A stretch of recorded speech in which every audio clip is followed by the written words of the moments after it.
रोने के वक्त जब तूने रोया नहीं, रोने के वक्त जब तूने रोया नहीं, वक्त तो जाने के बाद रोने से कोई फायदा नहीं, वक्त तो जाने के बाद रोने से कोई फायदा नहीं।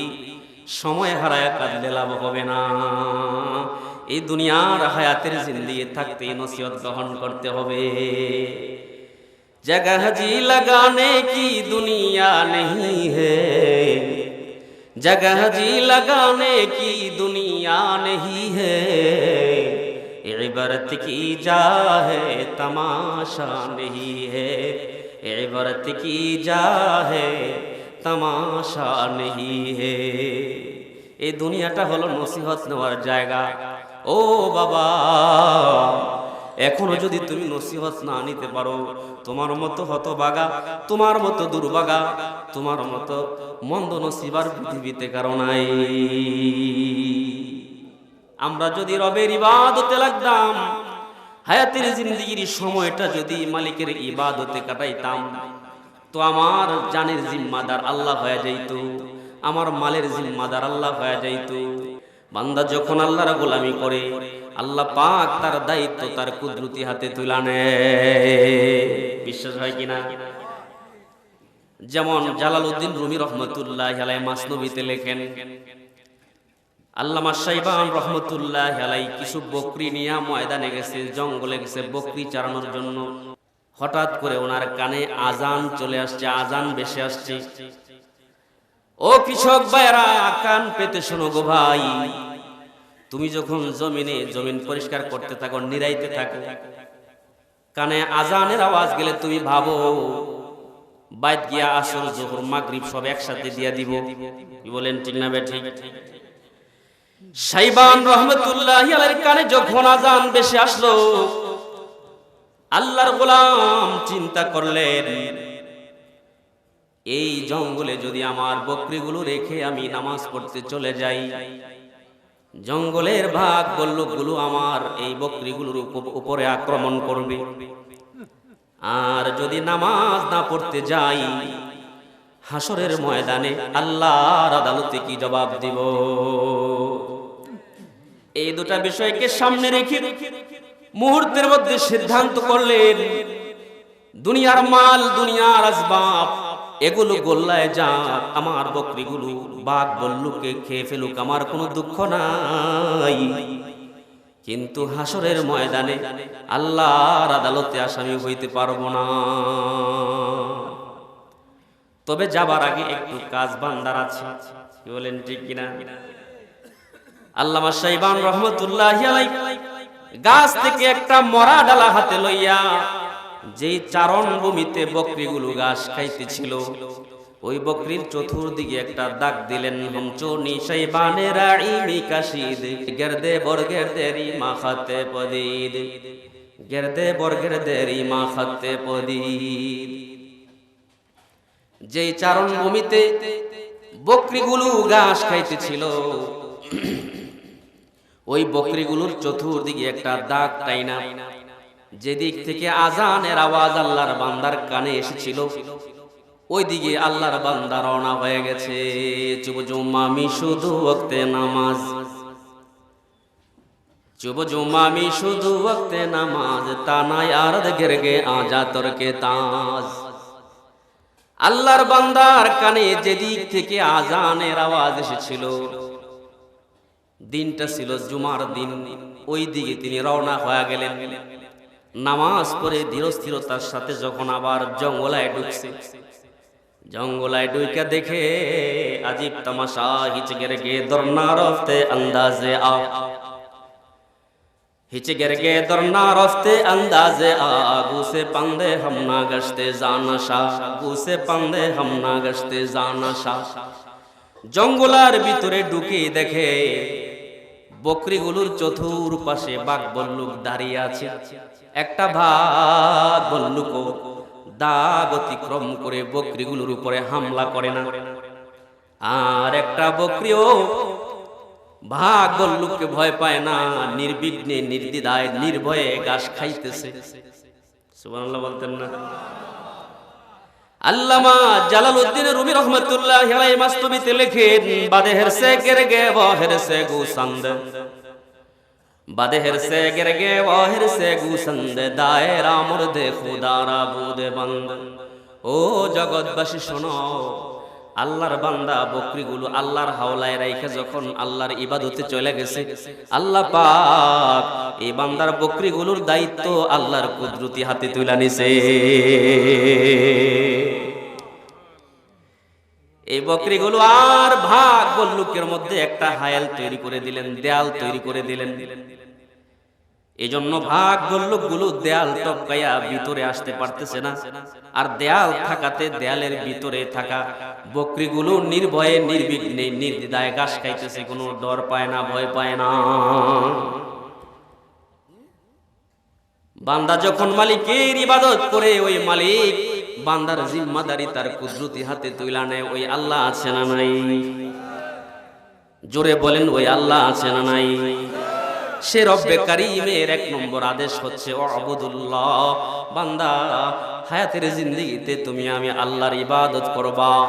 ইবাদত ব্যতি রেখে ভিন্ন কোনো কাজ তোমার করার জন্য আমি আল্লাহ বানাই নাই। মা খালাকতুল জিন্না ওয়াল ইনসা বাকা, মা খালাকতুল জিন্না ওয়াল ইনসা বাকা, জুজ ইবাদত নিস্তে মাকসুদ আজ জাহা, জুজ ইবাদত নিস্তে মাকসুদ আজ জাহা। ইবাদত ব্যতি রেখে ভিন্ন কোনো উদ্দেশ্যে আল্লাহ মানুষ আর জিন বানায় নাই। এক নম্বর আদেশ হচ্ছে তোমরা আল্লাহ পাকের ইবাদত করো। আমরা ইবাদত করব কার? ঈমানি আওয়াজ তুলে বলুন, কার? এখন প্রশ্ন হচ্ছে ইবাদত কাকে বলে? ফখরুদ্দিন রাজি রহমতুল্লাহি আলাইহি লেখেন, আল ইমতিসালু বিআওয়ামিরিল্লাহ, আল্লাহ পাকের যত আদেশ রয়েছে তা মান্য করা, ওয়াল ইজতিনাবু আন নাওয়াহিহি, আর যেগুলো নিষেধ করেছেন তা থেকে বিরত থাকার নাম হচ্ছে ইবাদত। চাই সেটা মুআমালাতের ক্ষেত্রে হোক, মুআশারাতের ক্ষেত্রে হোক, মাকুলাতের ক্ষেত্রে হোক, মাশরুবাতের ক্ষেত্রে হোক, মালবুসাতের ক্ষেত্রে হোক, অর্থাৎ নামাজ, রোজা, হজ, যাকাত, উঠা বসা, চলন বলন, অর্থনীতি, রাজনীতি, সমাজনীতি, সংস্কৃতি, সর্বক্ষেত্রে আল্লাহর আদেশ পালন করা এবং আল্লাহ এবং তার রাসূল যা নিষেধ করেছেন তা থেকে বিরত থাকার নাম হচ্ছে ইবাদত। সুবহানাল্লাহ।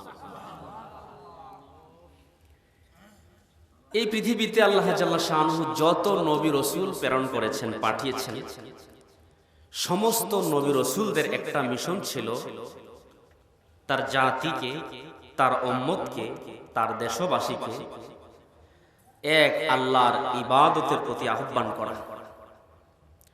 কোরআনুল কারীমের কয়েক জায়গা থেকে আমি আপনাদেরকে একটু উদাহরণস্বরূপ দেখাবো যে আদম আলাইহিস সালাম থেকে আমাদের নবীজি সাল্লাল্লাহু আলাইহি ওয়াসাল্লাম পর্যন্ত যত নবী রাসূল পৃথিবীতে এসেছেন, সমস্ত নবী রাসূল তার জাতিকে, তার উম্মতকে, তার কওমকে, তার দেশবাসীকে এক আল্লাহর ইবাদতের প্রতি আহ্বান করেছেন।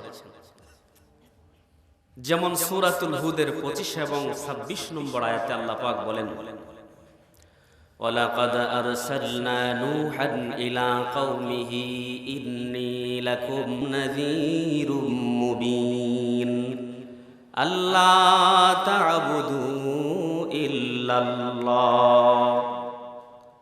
পয়গম্বর নূহ আলাইহিস সালাম তার জাতির কাছে আসার পরে আল্লাহ জাল্লা শাআনহু তার জাতির কাছে নবী হিসেবে তাকে প্রেরণ করেছেন, পাঠিয়েছেন। তিনি তার জাতির কাছে এসে বলেছেন, আমি আল্লাহ তাআলার পক্ষ থেকে তোমাদের কাছে একজন ভীতি প্রদর্শনকারী হিসেবে এসেছি। অতএব এক আল্লাহর ইবাদত ব্যতি রেখে ভিন্ন কোনো মাবুদের ইবাদত করা যাবে না। এই আহ্বান তিনি কতদিন করেছেন? সূরা আল আনকাবুতের 14 নম্বর আয়াতে আল্লাহ পাক বলেন, ফালাবিথা ফীহিম আলফা সানাতিন ইল্লা 50 আমা, 50 কম 1000 বছর, তার মানে 950 বছর পয়গম্বর নূহ আলাইহিস সালাম তার জাতিকে, তার দেশবাসীকে, তার উম্মতকে এক আল্লাহর ইবাদতের প্রতি আহ্বান করেছেন। বলুন সুবহানাল্লাহ। এমনি ভাবে সূরাতুল আরাফের 65 নম্বর আয়াতে আল্লাহ তাআলা বলেছেন, ওয়া ইলা আদিন আখাহুম হুদান ক্বালা ইয়া কওমি ইবুদুল্লাহা মা লাকুম মিন ইলাহিন গায়রু। পয়গম্বর হুদ আলাইহিস সালাম তার জাতি আদ জাতির কাছে একই কথা বলেছেন যে, ও আমার জাতি, আমি রব্বুল ইজ্জাতুল জালালের পক্ষ থেকে তোমাদের কাছে একজন প্রেরিত রাসূল, অতএব তোমাদেরকে দাওয়াত দিচ্ছি এক আল্লাহর ইবাদত ব্যতি রেখে ভিন্ন কোনো মাবুদের ইবাদত করা যাবে না। কোরআনুল কারীমের সূরাতুল আরাফের ৭৩ নম্বর আয়াতে আল্লাহ জাল্লা শানুহু আরেকজন নবীর আলোচনা করেছেন, ওয়া ইলা সামুদ আখাহুম সালিহা ক্বালা ইয়া কওমি ইবুদুল্লাহা মা লাকুম মিন ইলাহিন গায়রু। হযরত সালেহ আলাইহিস সালাম ও তার জাতির কাছে এসে এই কথাই বলেছেন, ও আমার জাতি, এক আল্লাহর ইবাদতের প্রতি আহ্বান করছি, অতএব এক আল্লাহর ইবাদত ব্যতি রেখে অন্য কোনো মাবুদের ইবাদত করা যাবে না। কোরআনুল কারীমের সূরাতুল আরাফের 85 নম্বর আয়াতে আল্লাহ পাক আরেকজন নবীর আলোচনা করেছেন, ওয়া ইলা মাদিয়ানা আখাহুম শুআইবা ক্বালা ইয়া কওমি ইবুদুল্লাহা মা লাকুম মিন ইলাহিন গায়রু। হযরত শুআইব আলাইহিস সালাম মাদাইন জাতির কাছে নবী হিসেবে এসেছেন, তিনিও তার জাতির কাছে এই আহ্বান করেছেন, ও আমার জাতি, তোমরা এক আল্লাহর ইবাদত করবে, এক আল্লাহ ব্যতীত ভিন্ন কোনো মাবুদের ইবাদত করা যাবে না। এমনি ভাবে আল্লাহ জাল্লা শানুহু হযরতে ঈসা আলাইহিস সালামের বক্তব্য কোরআনে তুলে ধরেছেন। হযরতে ঈসা আলাইহিস সালাম পৃথিবীতে আগমন হওয়ার পরে, আগমন করার পর তার জাতিকে এক কথাই বলেছেন, পূর্বকার নবীরা যা বলেছেন। সূরা আলে ইমরান 51 নম্বর আয়াতে আল্লাহ পাক পয়গম্বর ঈসা আলাইহিস সালামের বক্তব্য তুলে ধরেছেন। তিনি বলেছেন, ইন্নাল্লাহা রাব্বি ওয়া রাব্বুকুম, আল্লাহ হলো আমার রব এবং তোমাদের রব, ফা'বুদুহু, অতএব তারই ইবাদত করো, হাযা সিরাতুম মুস্তাকিম, এটাই সিরাত মুস্তাকিম, এটাই সোজা রাস্তা। বলেন সুবহানাল্লাহ। সর্বশেষে এসেছেন আমাদের নবী হযরত মুহাম্মদ মুস্তাফা সাল্লাল্লাহু আলাইহি ওয়াসাল্লাম নবী। তিনিও পৃথিবীতে এসে তার জাতিকে, তার কওমকে এক আল্লাহর ইবাদতের প্রতি আহ্বান করেছেন। সূরাতুল বাকারার 21তম আয়াতে তার প্রমাণ রয়েছে। আল্লাহ জাল্লা শানুহু বলেছেন, ইয়া আইয়ুহান নাসু উবুদু রাব্বাকুমুল্লাযী খালাকাকুম ওয়াল্লাযীনা মিন ক্বাবলিকুম লাআল্লাকুম তাত্তাকুন। হে মানব জাতি, তোমরা তোমাদের রবের ইবাদত করো, যিনি তোমাদেরকে সৃষ্টি করেছেন, তোমাদের বাপ দাদাদেরকে সৃষ্টি করেছেন। এই কয়েকটা উদাহরণ কোরআন থেকে দিলাম যে পৃথিবীতে যত নবী রাসূল এসেছেন, সমস্ত নবী রাসূল তার উম্মতকে, তার জাতিকে, তার দেশবাসীকে এক আল্লাহর ইবাদতের প্রতি আহ্বান করেছেন। তাহলে আমাদেরও বুঝতে হবে এই আসমান কে বানিয়েছেন, এই জমিন কে বানিয়েছেন, আমাকে আপনাকে বানিয়েছেন কে? তাহলে ইবাদত চলবে কার? ইমানি আওয়াজ তুলে বলুন, ইবাদত চলবে কার? এখন প্রশ্ন হচ্ছে, কোন ইবাদত করব? আল্লাহ পাকের সন্তুষ্টি অর্জনের যত মাধ্যম পৃথিবীতে আল্লাহ পাক দিয়েছেন, যেগুলোকে আমরা ইবাদত বলি, তার মধ্যে সর্বসেরা ইবাদত হচ্ছে নামাজ। নবীজি সাল্লাল্লাহু আলাইহি ওয়াসাল্লাম বলেছেন, ইন্না খায়রা আমালিকুমুস সালাহ, নামাজ হচ্ছে সর্বসেরা ইবাদত। বলুন সুবহানাল্লাহ। ওই ব্যক্তির ইসলামে কোনো অংশ নেই যার নামাজ নেই। লা সাহমা ফিল ইসলাম লিমান লা সালাত লাহু, যার নামাজ নেই ইসলামে তার কোনো অংশ নেই, কারণ নামাজ হচ্ছে ধর্মের খুঁটি। আল্লাহর নবী বলেছেন, আস-সালাতু ইমাদুদ্দিন, নামাজ হচ্ছে ধর্মের খুঁটি। 5 ওয়াক্ত নামাজ বা জামাত আদায় করতে হবে। আমরা তো কিছু মুসল্লি আছি, শুকুর আলী মুসল্লি, কি বলেন ঠিক না? আজকে শুক্রবার গেল না, এই যে শুক্রবারে জুমা পড়ছে, আবার আগামী জুমায় আল্লাহ বাঁচাইলে পড়বে। অথচ প্রত্যেকটা বালেগ পুরুষের উপর আবশ্যক হচ্ছে সে বা জামাত নামাজ পড়ে। 5 ওয়াক্ত নামাজের পাশাপাশি যদি আপনি কিছু নফল সুন্নত ইবাদত করেন তো দুনিয়ায়ও সফল, আখিরাতেও সফল। হাদিসে এসেছে সর্বপ্রথম হাসরের ময়দানে নামাজের হিসাব হবে। কিসের হিসাব হবে ভাই? নামাজের হিসাব হবে। ফেরেশতারা বলবে, আল্লাহ তোমার বান্দার নামাজের হিসাব নিতে গেলাম, নামাজে অনেক ত্রুটি বিচ্যুতি পাইলাম, এখন কি করা? আল্লাহ জাল্লা শানুহু বলবেন, ও আমার ফেরেশতারা, আমার বান্দার ফরজ নামাজগুলোর মধ্যে যদি তোমরা ত্রুটি বিচ্যুতি তালাশ করে পেয়ে থাকো, তাহলে তোমরা আমার বান্দার আমল নামা তালাশ করে দেখো। আমার বান্দার আমল নামায় হায়াতের জিন্দেগিতে নফল সুন্নত ইবাদত আছে কিনা। আমার বান্দার আমল নামায় যদি নফল সুন্নত থাকে, তো ফরজের যে ঘাটতিগুলো হয়েছে ওই ঘাটতিগুলো নফল আর সুন্নত দিয়া তোমরা পরিপূর্ণ করে দাও। এখন ফরজেরই তো খবর নাই, 5 ওয়াক্ত ফরজের পাশাপাশি কিছু নফল পড়েন না। হাদিসে এসেছে, মান সাবারা আলা ইসনাই আশারাতা রাকাতান বানাল ফিল ইয়াউমি ওয়াল লাইলাতি বানাল্লাহু লাহু বাইতান ফিল জান্নাহ। যে ব্যক্তি দিনে রাতে 24 ঘন্টার ভিতরে 12 রাকাত নামাজ পড়বে। কয় রাকাত? সবাই বলেন কত রাকাত? বানাল্লাহু লাহু বাইতান ফিল জান্নাহ। নবীজি সাল্লাল্লাহু আলাইহি ওয়াসাল্লাম বলেন, আমার উম্মতের মাঝে কেউ যদি 12 রাকাত নামাজ আদায় করে, আল্লাহ পাক ওই বান্দার জন্য জান্নাতে একটা ঘর বানায়া দিবে। রাকাতাইনি ক্বাবলাল ফাজরি, ফজরের ফরজের আগে 2 রাকাত। ওয়া আরবাআন ক্বাবলা যুহরি, যোহরের ফরজের আগে 4 রাকাত। ওয়া রাকাতাইনি বাদাহা, যোহরের ফরজের পরে 2 রাকাত। ওয়া রাকাতাইনি বাদাল মাগরিবি, মাগরিবের ফরজের পরে 2 রাকাত।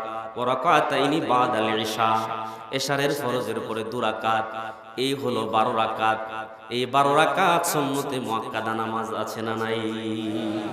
এই 12 রাকাত নামাজ নারী পুরুষ যারা আদায় করবে, আল্লাহ পাক তাদের জন্য জান্নাতে একটা ঘর বানায়া দিবে। আসুন আসরের সময়ের কথা বলি। আসরের নামাজের পূর্বে, ফরজের পূর্বে 4 রাকাত সুন্নত আছে না নাই? আমরা অনেকেই মনে করি এই সুন্নত না পড়লে কি হয় রে ভাই, পড়েও না, জীবনে অনেকে পড়ছে কিনা জানাও নাই।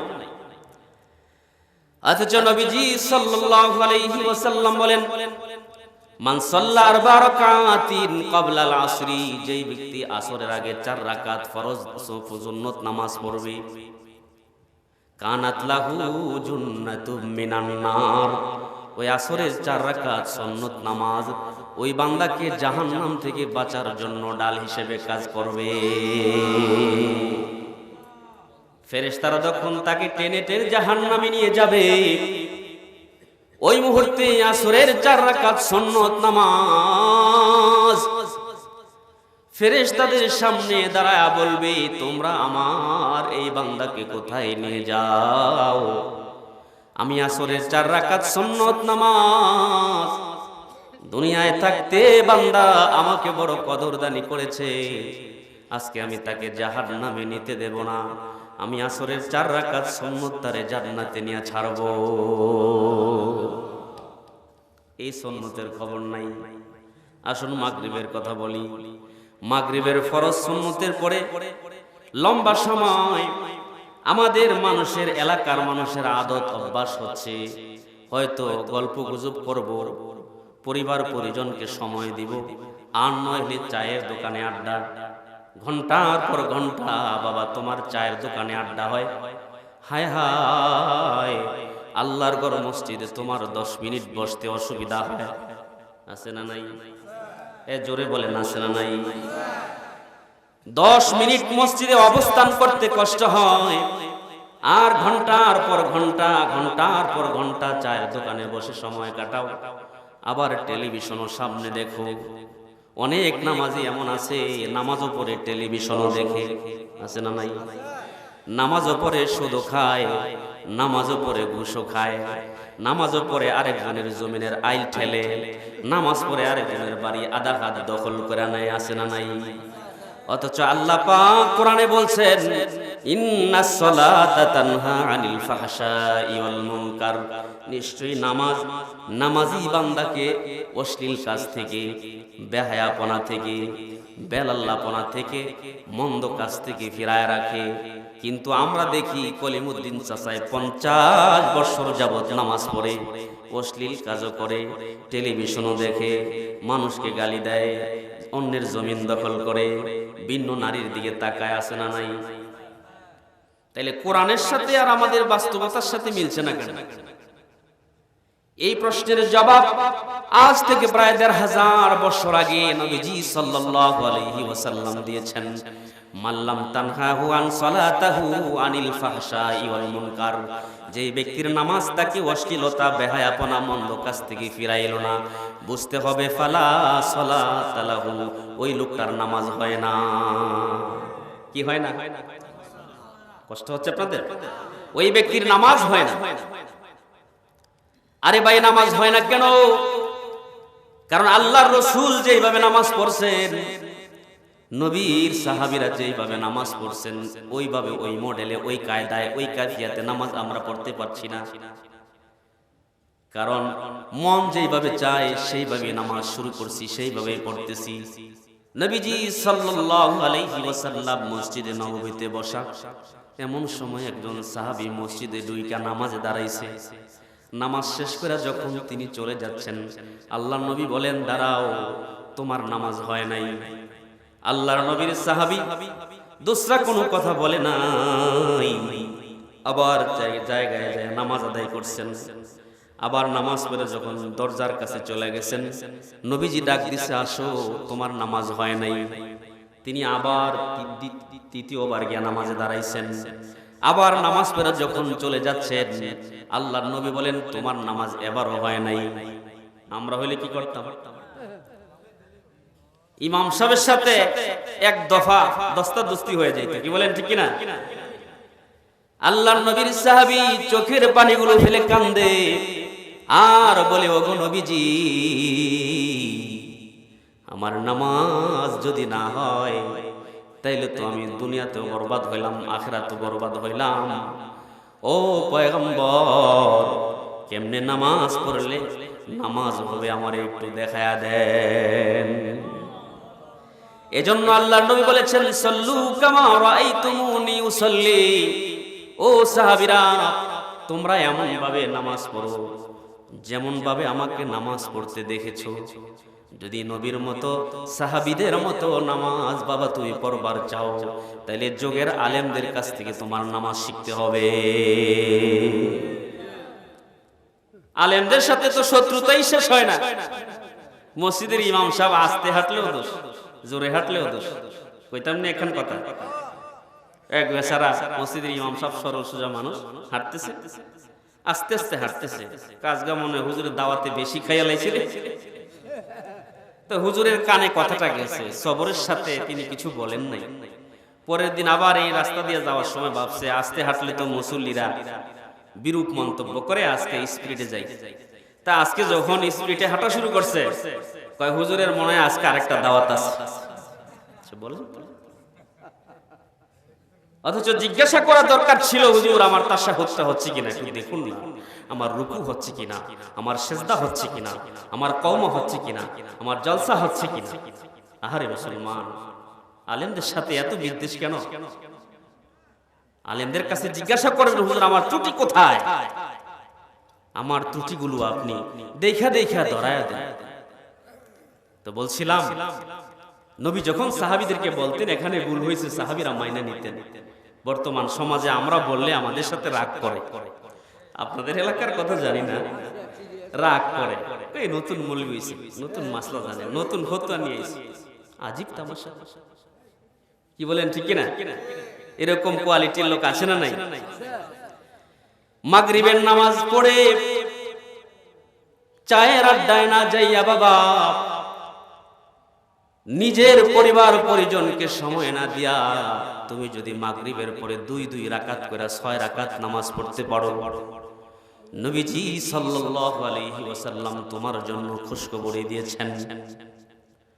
নবীজি সাল্লাল্লাহু আলাইহি ওয়াসাল্লাম বলেন, মান সাল্লা বাদাল মাগরিবি 6 রাকাতিন, যে ব্যক্তি মাগরিবের নামাজের পরে 6 রাকাত নামাজ পড়বে, এই নামাজটা পড়ার একটা শর্ত হাদিসে এসেছে, লাম ইয়াতাকাল্লাম ফিমা বাইনাহুন্না, লাম ইয়াতাকাল্লাম ফিমা বাইনাহুন্না উদিল বিসুইন উদিলনা লাহু বিইবাদাতি সিনতাই আশারাতা রাকা। এই নামাজ পড়ার একটা শর্ত হলো কোনো কথাবার্তা না বলে, মাগরিবের পরে কোনো কথাবার্তা না বলে দুই রাকাত করে 6 রাকাত নামাজ যেই বান্দা পড়বে, 12 বছর নফল ইবাদত করলে যেই সওয়াব আমল নামায় জমা হবে, এই 6 রাকাত নামাজ পড়নেওয়ালার আমল নামায় আল্লাহ 12 বছর নফল ইবাদতের সমান সওয়াব দিয়া দিবে। আহারে, এই নামাজের মজা আসলো না, চায়ের দোকানের আড্ডার মজা ঠিকই আসলো। এ মুসলমান ভাইরা, আমার দেশের ভাইরা, অনুরোধ করে বলে যাই, হাতে দড়ি পায়ে পড়ে বলে যাই, ফজরের নামাজ আপনি পড়লেন, আল্লাহর নবী সরকারে দু জাহান সাল্লাল্লাহু আলাইহি ওয়াসাল্লাম বলেন, মান সাল্লাল ফজর ফি জামাতিন, যেই ব্যক্তি ফজরের নামাজ জামাতের সাথে আদায় করলো, সুম্মা কাদা, আপন জায়গায় বসে রইল, ইয়াযকুরুল্লাহ, বৈশা বৈশা মাওলা পাকের জিকির করতে থাকলো, হাত্তা তাতলু আশ-শামস, এমন মুহূর্তে সূর্য উদিত হলো, সূর্য উদয় হওয়ার 20-23 মিনিট পরে সুম্মা সাল্লা রাকাতাইনি, যে ব্যক্তি 2 রাকাত নামাজ পড়বে, ওই বান্দার আমল নামায় একটা কবুল হজ আর কবুল উমরার সওয়াব দিয়া দিবে। ও মা, কান পেতে শোনো গো মা, তোমার অর্থ নাই, টাকা নাই, পয়সা নাই, মক্কা মদিনায় যেতে পারো না, কিন্তু প্রতিদিন একটা উমরা আর একটা হজের সওয়াব তুমি অর্জন করবার সৌভাগ্য লাভ করতে পারো শুধুমাত্র 2 রাকাত নামাজ আদায় করলেই। নামাজের প্রতি আগ্রহ নাই, নামাজের প্রতি মহব্বত নাই, নামাজের প্রতি ভালোবাসা নাই, নামাজের প্রতি দরদ নাই, নামাজের প্রতি মায়া নাই। ইব্রাহিম ইবনে আদহাম রহমতুল্লাহি আলাইহি পাগলা তো গভীর রাত্রে উঠা গেছে নামাজ পড়বার জন্য, নামাজ পড়বার জন্য গভীর রজনীতে উঠা ঘরের মধ্যে পানি তালাশ করতেছিল, তন্ন তন্ন করে তালাশ করছে, কোথাও পানি নাই। ওনার জানা আছে এলাকার পাশে একটা জঙ্গলা, ওই জঙ্গলার মাঝখানে একটা কুয়া আছে, কুয়া চিনেন আপনারা? ওই কুয়ার মধ্যে পানি আছে, কুয়া ভর্তি পানি। তিনি বালতি রশি লইয়া ওই জঙ্গলের দিকে যাইতে শুরু করলো। বালতি রশি ফালাইয়া যখন তিনি পানি উঠাইতেছিল, রশি টানতে টানতে একটা সময় যখন বালতিটা হাতের কাছে আসলো, ইব্রাহিম ইবনে আদহাম রহমতুল্লাহি আলাইহি তাকায়া দেখে আজীব তামাশা, ওই বালতিটা ভর্তি স্বর্ণ আল্লাহ পাক উঠায়া দিছে।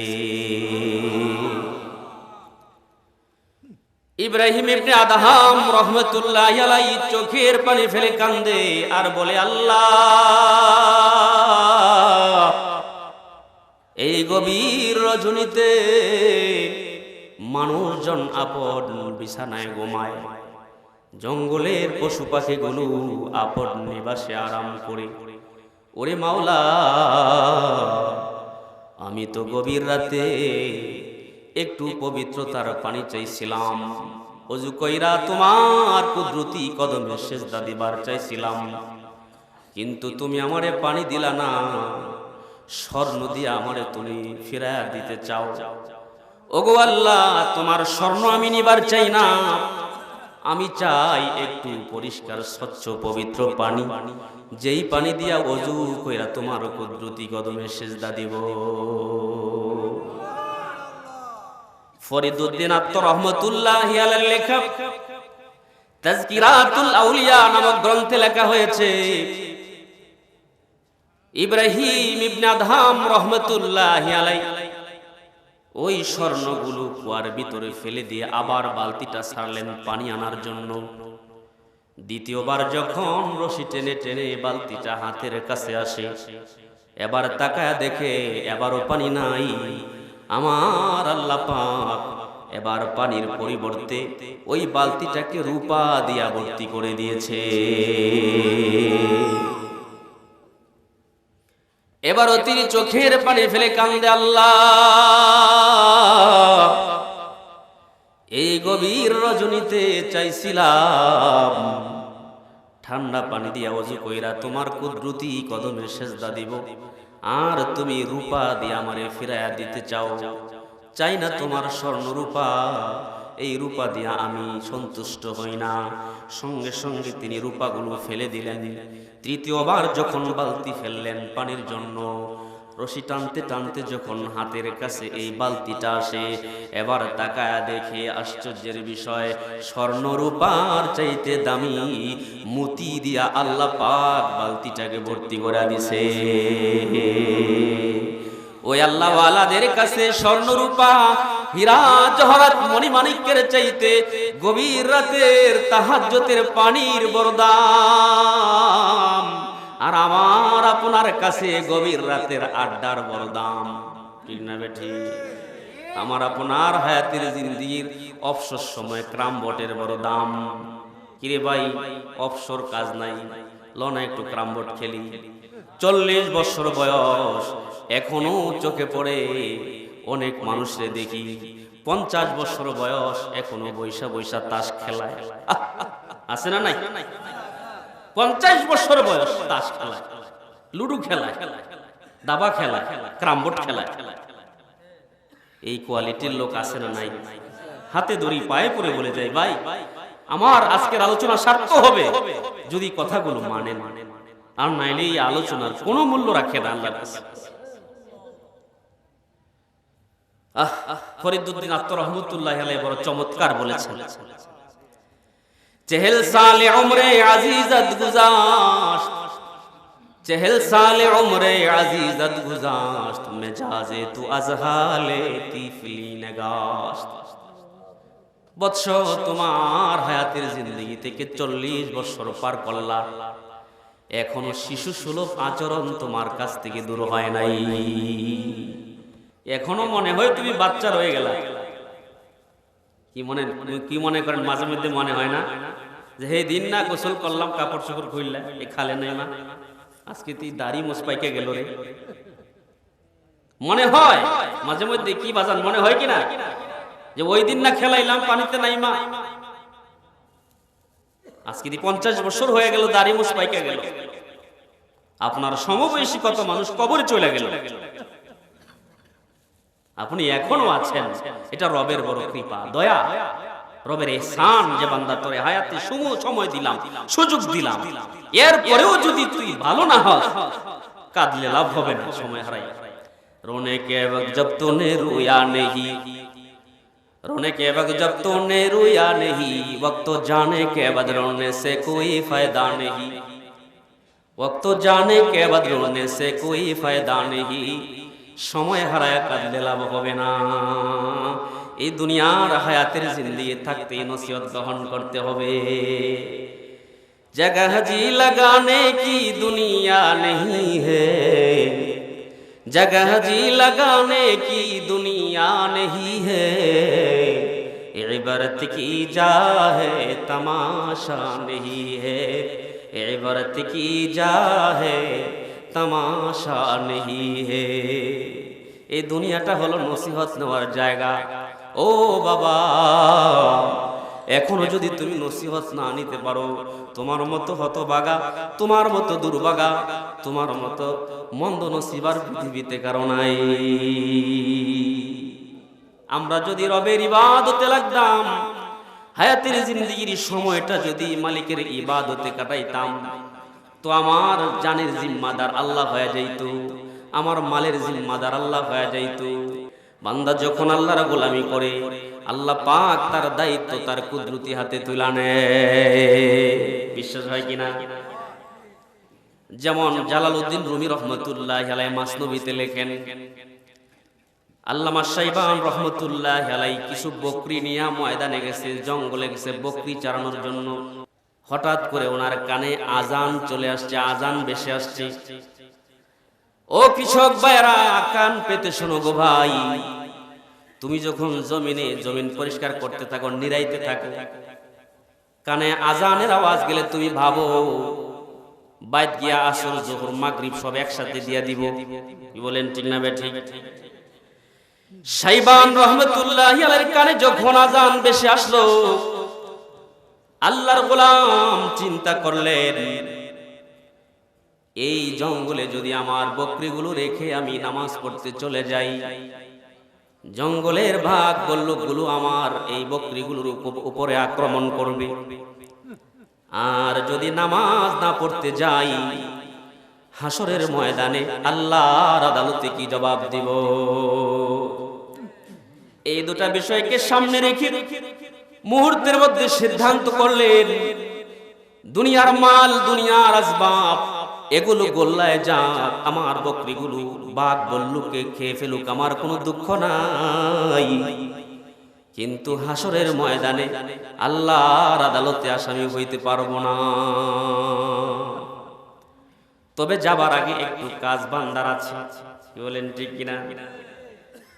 আল্লামা শাইবান রহমতুল্লাহি আলাইহি গাছ থেকে একটা মরা ডালা হাতে লইয়া, যেই চারণ ভূমিতে বকরিগুলো ঘাস খাইতেছিল, ওই বকরির চতুর্দিকে একটা দাগ দিলেন, হমচনি শাইবানে রাঈ মিকাশিদ গেরদে বর্গের দেরি মাখাতে পদিদ, গেরদে বর্গের দেরি মাখাতে পদিদ। যেই চারণ ভূমিতে বকরিগুলো ঘাস খাইতেছিল, ওই বকরিগুলোর চতুর্দিকে একটা দাগ টাইনা, যেদিক থেকে আজানের আওয়াজ আল্লাহর বান্দার কানে এসেছিল, ওই দিকে আল্লাহর বান্দা রওনা হয়ে গেছে। চুব জুমামি শুধু ওয়াক্তে নামাজ,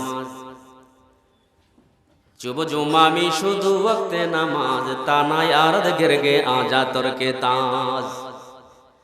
আল্লাহর বান্দার কানে যেদিক থেকে আজানের আওয়াজ এসেছিল, দিনটা ছিল জুমার দিন, ওই দিকে তিনি রওনা হয়ে গেলেন। নামাজ পড়ে ধীরস্থিরতার সাথে যখন আবার জঙ্গলায় ঢুকছে, জঙ্গলায় ঢুকে দেখে আজীব তামাশা, হিচ গেরগে দরনা রফতে আন্দাজে আ, हिच गिरगे दरना रफ्ते अंदाजे गुसे पंदे हम ना गश्ते जानशा, गुसे पंदे हम ना गश्ते जानशा। জঙ্গলার ভিতরে ঢুকে দেখে বকরিগুলোর চতুর্পাশে বাঘ বল্লুক দাঁড়িয়ে আছে। একটা বাঘ বল্লুকও দাগ অতিক্রম করে বকরিগুলোর উপরে হামলা করে না, আর একটা বকরিও ভাগ বল্লুককে ভয় পায় না, নির্বিঘ্নে নির্দ্বিধায় নির্ভয়ে ঘাস খাইতেছে। সুবহানাল্লাহ বলতেন না? আল্লামা জালালউদ্দিন রুমি রহমাতুল্লাহি আলাইহি মাসনবীতে লেখেন, বাদেহের সে গেরগে ওহের সে গুসন্দ, বাদেহের সে গেরগে ওহের সে গুসন্দ, দায়রা মুর্দে খুদারা বুদে বন্দ। ও জগৎবাসী শোনো, আল্লাহর বান্দা বকরিগুলো আল্লাহর হাওলায় রাইখে যখন আল্লাহর ইবাদতে চলে গেছে, আল্লাহ পাক এই বান্দার বকরিগুলোর দায়িত্ব আল্লাহর কুদরতি হাতে তুলে নিছে। এই বকরিগুলো আর ভাগ বল্লুকের মধ্যে একটা হায়াল তৈরি করে দিলেন, দেয়াল তৈরি করে দিলেন। এজন্য ভাগ বল্লুকগুলো দেয়াল টপকাইয়া ভিতরে আসতে পারতেছে না, আর দেয়াল থাকাতে দেয়ালের ভিতরে থাকা বকরিগুলো নির্ভয়ে নির্বিঘ্নে নির্দ্বিধায় ঘাস খাইতেছে, কোনো ডর পায় না, ভয় পায় না। বান্দা যখন মালিকের ইবাদত করে, ওই মালিক বান্দার জিম্মাদারি তার কুদরতি হাতে তুইলা নেয়। ওই আল্লাহ আছে না নাই? জোরে বলেন, ওই আল্লাহ আছে না নাই?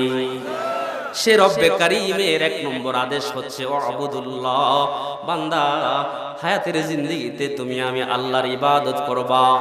ইবাদত ব্যতি রেখে ভিন্ন কোনো কাজ তোমার করার জন্য আমি আল্লাহ বানাই নাই। মা খালাকতুল জিন্না ওয়াল ইনসা বাকা, মা খালাকতুল জিন্না ওয়াল ইনসা বাকা জুজ ইবাদত নিস্তে মাকসুদ আজ জাহা জুজ ইবাদত নিস্তে মাকসুদ আজ জাহা ইবাদত ব্যতি রেখে ভিন্ন কোনো উদ্দেশ্যে আল্লাহ মানুষ আর জিন বানায় নাই। এতটুকুন আলোচনা বুঝে থাকলে বলুন ইবাদত করতে হবে কার? দুই হাত উঠায়া বলে ইবাদত করতে হবে কার? আল্লাহ কবুল করুন, সকলে বলে আমিন। 2 নম্বর আদেশ আল্লাহ পাক দিয়েছেন, ওয়ালা তুশরিকু বিহি শাইআ, কোনো কিছুকে আল্লাহর সাথে শরীক করবা না, আল্লাহর সাথে অংশীদার সাব্যস্ত করবা না, আল্লাহর সাথে শরীক সাব্যস্ত করবা না, শিরিক করবা না। শিরিক কি জিনিস এটা আমি একটু পরে বলতেছি, তবে উলামায়ে কেরামদের জবান থেকে আপনারা বহুবার শিরিকের কথা শুনছেননি? এজোরে বলেন শুনছেননি? আল্লাহ পাক বলছেন শিরিক করবা না, আল্লাহ পাক আদেশ করছেন শিরিক করবা না।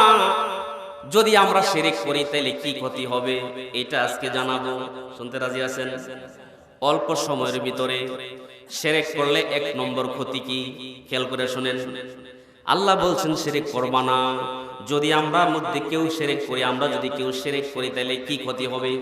1 নম্বর ক্ষতি হলো আল্লাহ পাক সূরাতুন নিসার 48 নম্বর আয়াতে বলেছেন, ইন্নাল্লাহা লা ইয়াগফিরু আন ইউশরাকা বিহি, যে ব্যক্তি শিরিক করে আল্লাহ পাক এমন শিরিককারীকে ক্ষমা করবেন না। যেই ব্যক্তি শিরিক করে তাকে ক্ষমা করবেন না কে? এরপরে আল্লাহ পাক বলেছেন, ইন্নাল্লাহা লা ইয়াগফিরু আন ইউশরাকা বিহি ওয়া ইয়াগফিরু মা দুনা যালিকা লিমান ইয়াশা। এই শিরিক ছাড়া বান্দা যদি অন্য কোনো পাপ করে, সেই পাপকে আল্লাহ ইচ্ছা করলে ক্ষমা করবেন, কিন্তু শিরিকের মতো জঘন্য পাপ করলে আল্লাহ 1 নম্বরে ক্ষমা করবেন না। 2 নম্বর কি ক্ষতি দেখেন, ওমাই ইউশরিকু বিল্লাহি ফাকাদ ইফতারা ইসমান আযীমা।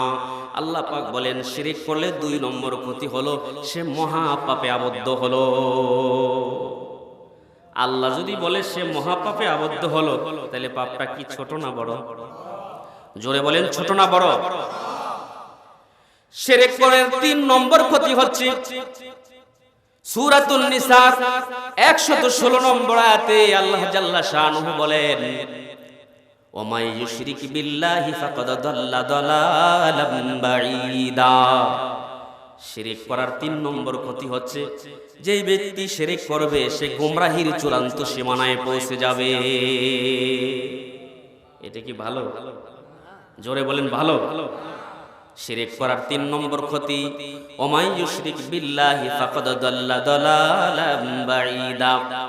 যে ব্যক্তি শিরিক করবে সে গোমরাহির চূড়ান্ত সীমানায় পৌঁছে যাবে। শিরিক করার 4 নম্বর ক্ষতি, কোরআনুল কারীমের সূরাতুল হজের 31 নম্বর আয়াত আল্লাহ পাক বলেছেন, ওমাই ইউশরিক বিল্লাহ, যে আল্লাহর সাথে শরীক করবে বা যে ব্যক্তি আল্লাহর সাথে শিরিক করে, ফাকাদ ইফতারা ইসমান আযীমা।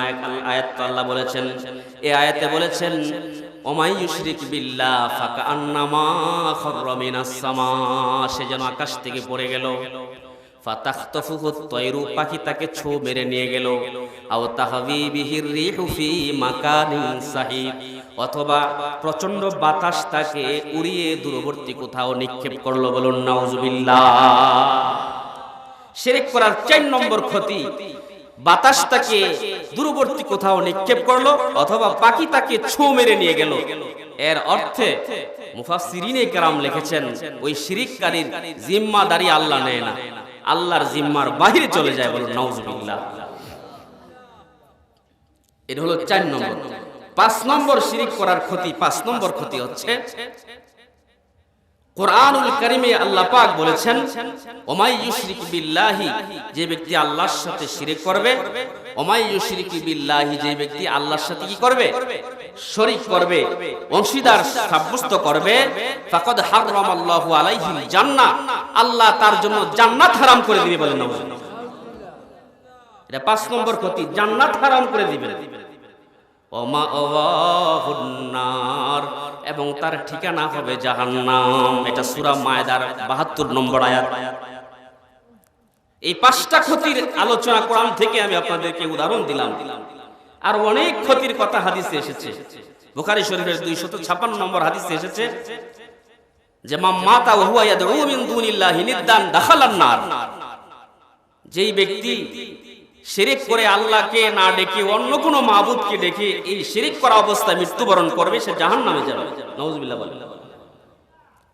নবীর সাহাবীরা বলেছেন, এক সাহাবী বলেন আওসানি খলিলি সাল্লাল্লাহু আলাইহি ওয়াসাল্লাম, আমার বন্ধু মুহাম্মদ সাল্লাল্লাহু আলাইহি ওয়াসাল্লাম আমাকে ওসিয়ত করেছেন। আপনারা বিজ্ঞ মানুষ, শিক্ষিত সমাজ বুঝবেন, একটা হলো নসিহত করা।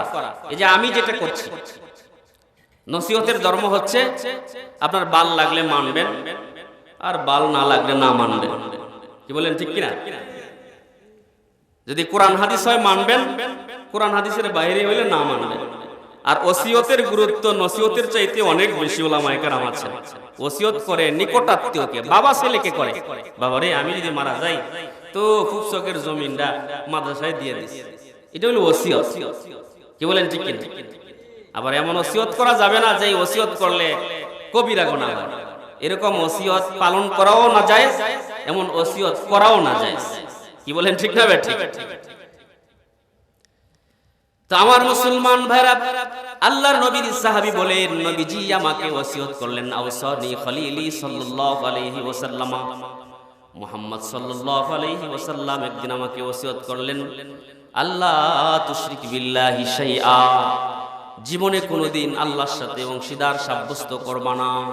ওয়াইন কুতিলতা, যদি তোমাকে হত্যা করা হয়, আও হুররিকতা, অথবা আগুন দিয়ে তোমাকে জ্বালায়া দেওয়া হয়, তোমারে যদি আগুন দিয়ে জ্বালায়া দেওয়া হয় অথবা তোমাকে যদি কতল করা হয়, হত্যা করা হয়, তারপরেও জীবনে শিরক করবা না।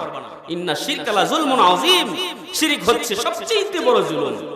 আল্লাহ সব ক্ষমা করবেন, কিন্তু শিরক করলে ক্ষমা করবেন না। এজন্য পৃথিবীতে যত নবী রাসূল এসেছেন, সমস্ত নবী রাসূলদেরকে আল্লাহ তাআলা এই ক্ষেত্রে সমস্ত নবী রাসূলদেরকে সতর্ক করেছেন। সুবহানাল্লাহ বলেন।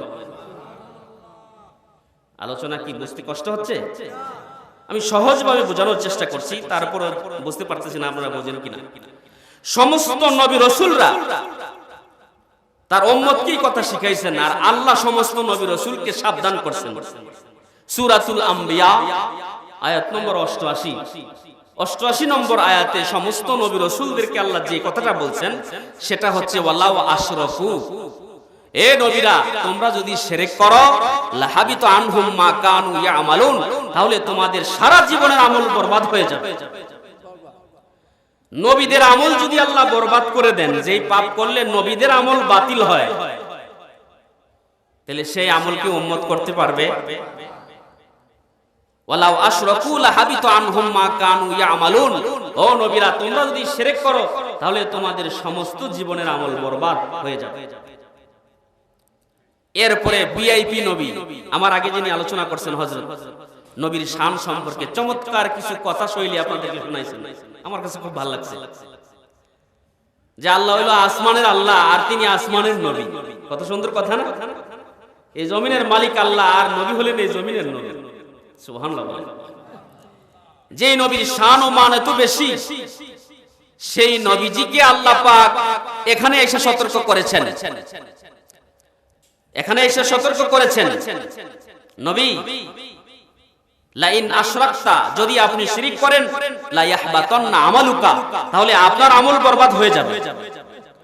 ওয়ালা তাকুনান্না মিনাল খাসিরিন, এবং আপনি ক্ষতিগ্রস্তদের অন্তর্ভুক্ত হয়ে যাবেন। যে নবীর শান এত, যে নবীর মান এত, যেই নবীকে আল্লাহ এত ইজ্জত দিয়েছেন, আল্লাহ পাক জমিন থেকে সপ্ত আকাশ পাড়ি দেয়া মেরাজে নিয়ে গেছেন, ওই নবীকে সতর্ক করেন লাইন আশরাকতা, নবী আপনি যদি শিরক করেন, লা ইয়াহবাতান্না আমালুকা, তাহলে আপনার আমল বরবাদ হয়ে যাবে, নিষ্ফল হয়ে যাবে, নষ্ট হয়ে যাবে। ওয়ালা তাকুনান্না মিনাল খাসিরিন, এবং আপনি ক্ষতিগ্রস্তদের অন্তর্ভুক্ত হয়ে যাবেন। আমার নবীকে যদি আল্লাহ এমন ধমকি দেয়, তাহলে আমি আপনি যদি এই আমলটা করি, এই পাপ করি, বাঁচার উপায় আছে? সহজ ভাষায় শিরকের বিভিন্ন ব্যাখ্যা কিতাবে আছে, শিরকের বিভিন্ন প্রকার আছে। আমি আপনারা যেহেতু অনেকেই সাধারণ মানুষ, মা মহিলারাও সাধারণ মানুষ, কঠিন করে বললে বুঝবেন না, সহজ করে আমি তিনটা উদাহরণে তিনটা কথার মাধ্যমে বোঝানোর চেষ্টা করব যে এই কাজগুলো করলে শিরক হয়। এক নম্বরে আশ-শিরকু বিল ওয়াহদানিয়াতি, আল্লাহর একত্ববাদে শরীক করা। আশ-শিরকু বিল ওয়াহদানিয়াতি, আল্লাহ এক। আল্লাহ কয়জন? জোরে বলেন, সন্দেহ আছে? পেছনের বাইরে একটু জবান নাই রাখুন। আল্লাহ কয়জন? এখানে যদি আপনি আল্লাহ ছাড়া ভিন্ন কোনো আল্লাহকে স্থাপন করেন, এটাই শিরক। আশা করি বুঝতে পেরেছেন। এক আল্লাহ ছাড়া ভিন্ন কোনো আল্লাহ, জোরে বলেন, এক আল্লাহ ছাড়া ভিন্ন কোনো আল্লাহ নাই। থাকলে কি হইতো? কেউ যদি বিশ্বাস করে শিরক হবে, আর থাকলে কি হইতো? আম্বিয়া সূরাতুল আম্বিয়ার 22 নম্বর আয়াতে আল্লাহ বলছেন, বান্দা শোনো, আমি আল্লাহ ছাড়া যদি ভিন্ন কোনো আল্লাহ থাকতো কি হইতো দেখো। লাউ কানা ফীহিমা আলিহাতুন ইল্লাল্লাহু লাফাসাদাতা, এক আল্লাহ ছাড়া ভিন্ন কোনো আল্লাহ যদি থাকতো তো আসমান জমিন ভেঙে চুরমার হয়ে যাইতো। ছোট্ট একটা উদাহরণ দেই। আজকে শুক্রবার গেছে না? জোরে বলেন, কি বার গেছে? এক আল্লাহ কইতো আজকে রৌদ্র দিমু, আর এক আল্লাহ কইতো না আজকে বৃষ্টি দিমু। তো দুই আল্লাহ মারামারি হইতে, ঠিক না বে ঠিক? জোরে বলেন, ঠিক না বে ঠিক? এক আল্লাহ কইতো তোরটা মানি না, আর এক আল্লাহ কইতো তোরটা মানি না। মারামারি হইতে কি হইতো না? এই কথা আল্লাহ এইভাবে বলছেন, লাউ কানা ফীহিমা আলিহাতুন ইল্লাল্লাহু লাফাসাদাতা, এক আল্লাহ ছাড়া ভিন্ন কোনো আল্লাহ থাকলে আসমান জমিন ভেঙে চুরমার হয়ে যেত। তাহলে আল্লাহ কয়জন? এক আল্লাহ ছাড়া ভিন্ন কোনো মাবুদকে স্বীকার করা মানেই শিরক। মনে থাকবে কথা, সহজ ভাষায় বোঝাই। দুই নম্বর হচ্ছে আশ-শিরকু বিআফআলিল্লাহ, আল্লাহর কাজে কর্মে শিরক করা। মানে আল্লাহর কাজ ক্ষমতারে আরেকজনকে দিয়ে ফেলা। যেমন সন্তান দেওয়ার মালিক কে? আমাদের দেশে মাঝে মধ্যে পীর সাহেবও দেয়, আপনাদের দেশে নাই? বাবাই দেয় মাঝে মধ্যে সন্তান। রিজিক দেওয়ার মালিক কে? মাঝে মধ্যে সন্তানও দেয়, ছেলেও দেয়। এইবার যদি ছেলেরা বিদেশ না পাঠাইতাম রে, না খাইয়া মরলাম বলে, হ্যাঁ, এবার যদি দান না হইতো তো গজব হইলো, জাহান্নামে যাইলাম বলে, না খাইয়া মরলাম বলে ছেলে মেয়ে। তাহলে যত ক্ষমতা আল্লাহ পাকের, যত কাজকর্ম আল্লাহ পাকের ক্ষমতায় আছে, এগুলো কোন মাখলুককে, সৃষ্টিকে এগুলো দিয়া দেওয়া হচ্ছে আশ-শিরকু বিআফআলিল্লাহ, আল্লাহর কাজে কর্মে অংশীদার সাব্যস্ত করা। সন্তানের মালিক কে? রিজিক দেওয়ার মালিক কে? কোরআনে আছে না, ওমা মিন দাব্বাতিন ফিল আরদি ইল্লা আলাল্লাহি রিজকুহা, জমিনে যত বিচরণশীল প্রাণী আছে সবার রিজিক দেয় কে? এই মানে আওয়াজ তুলে বলেন, সবার রিজিক দেয় কে? তিন নম্বরে হচ্ছে আশ-শিরকু বিল ইবাদাতি, ইবাদতে শিরক করা। এটা মনে হয় আমাদের দেশের মানুষরা বুঝে না। এই কপাল সেজদা দিব কারে? মাঝে মধ্যে মাজারে গিয়া যেটা মারেন, এটা শিরক হলো কিনা? যে পাঁচটা ক্ষতির কথা বললাম মাথায় আসেনি? শিরকের গুনাহ আল্লাহ ক্ষমা করে না। আরো বিস্তারিত বলতাম, রাত হয়ে যাচ্ছে। আমি 3 নম্বর বিষয়ে একটু কথা বলতে চাই আপনাদেরকে। থাকবেন? আপনারা থাকবেন তো ইনশাআল্লাহ? তাহলে শিরক করার ভয়াবহতা, 5টা ক্ষতি সম্পর্কে আলোচনা করলাম, আর 3টা প্রকারে আমি বুঝাইতে চেষ্টা করলাম যে আশ-শিরকু বিল ওয়াহদানিয়াতি, আল্লাহ এক, এই একত্ববাদে শিরক করা। আশ-শিরকু বিআফআলিল্লাহ, আল্লাহর কাজকর্মে শিরক করা। আশ-শিরকু বিল ইবাদাতি, ইবাদতে শিরক করা। এমন শিরক না করতে আল্লাহ পাক আদেশ করেছেন, ওয়ালা তুশরিকু বিহি শাইআ, বান্দা 1 নম্বর তুমি আমার আল্লাহর ইবাদত করবে। 2 নম্বরে আমি আল্লাহর সাথে কাউকে শিরক করবা না, শরীক করবা না। 3 নম্বরে আল্লাহ পাক বলেছেন ওয়াবিল ওয়ালিদাইনি ইহসানা, 3 নম্বর আদেশ আল্লাহ পাক করেছেন পিতা মাতার উপরে ইহসান করবা। আমরা কি পিতা মাতা ছাড়া আইছি দুনিয়ায়? আমরা এখানে যারা আছি অনেকের মা নাই, আমার বাবা নাই। আমার মতো কার কার বাবা নাই দেখি কয়জন আছে? বাবা নাই অনেক, হাত নামান। মা নাই কার কার? হাত উঠান দেখি, হাত নামান। আল্লাহ পাক বলেছেন ওয়াবিল ওয়ালিদাইনি ইহসানা, 3 নম্বর আদেশ হচ্ছে পিতা মাতার উপর ইহসান করো। এখন ইহসান কি জিনিস, এটা লম্বা করে যদি বলতে চাই বোঝানো কষ্ট হবে। আল্লাহ পাক নিজেই ইহসানের ব্যাখ্যা করে দিয়েছেন। সুবহানাল্লাহ বলেন। কুরআনুল কারীম সূরা বানী ইসরাঈলের 23-24 নম্বর আয়াতে আল্লাহ পাক 5টা ব্যাখ্যা করেছেন। কয়টা? এই 5টা জায়গায় যদি তুমি ঠিক থাকো তো তুমি তোমার বাবা মার উপর ইহসান করছো, আর যদি এই 5 জায়গায় তুমি ঠিক নাই তো পিতা মাতার উপর তুমি ইহসান করো নাই। আর বর্তমানে যাদের বাবা মা আছে এই 5 জায়গায় যাদের আচরণ ঠিক আছে তারা ইহসান করছে, যাদের ঠিক নাই তারা ইহসান করছে না। শুনতে রাজি আছেন? তার মধ্যে 1 নম্বর হলো ইম্মা ইয়াবলুগান্না ইনদাকাল কিবারা আহাদুহুমা আও কিলাহুমা ফালা তাকুল লাহুমা উফ। পিতা মাতার উভয়ের একজন কিংবা উভয়জন যখন বার্ধক্যে উপনীত হয়, বার্ধক্যে উপনীত হওয়ার ফলে তাদের কোনো কাজকর্মের কারণে, তাদের কোনো কর্মকাণ্ডের কারণে সন্তান তুমি নাক ছিটকাতে পারবা না, এটা হলো ইহসান। হায় হায়, মা বাবা কত দামি জিনিস, এটা সাহাবীরা বুঝছেন, নবী বুঝছেন।